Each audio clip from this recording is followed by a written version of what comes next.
Agar memudahkan jajaran Satlantas dan Sabhara serta mengecek dan mengawasi para anggota di lapangan, Polresta Palembang meluncurkan e-polling.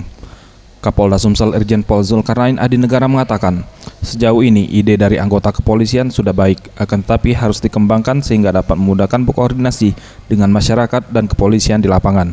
Diharapkan aplikasi ini dapat dimaksimalkan bagi para anggota Satlantas dan Sabhara untuk berkoordinasi jika terjadi sesuatu di lokasi, dapat memerintahkan anggota terdekat seperti terjadi kemacetan di suatu wilayah.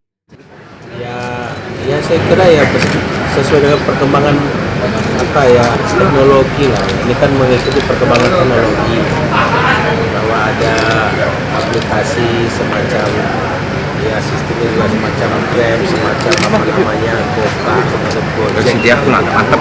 Dimanfaatkan di mana posisi polisi berada, masyarakat yang membutuhkan bantuan polisi berada di mana, itu kan sangat. Jadi ini sesuai dengan perkembangan teknologi. Nanti udah berkembang, ya tentu kita berharap ada pemikiran-pemikiran. Tim Liputan Sriwijaya TV.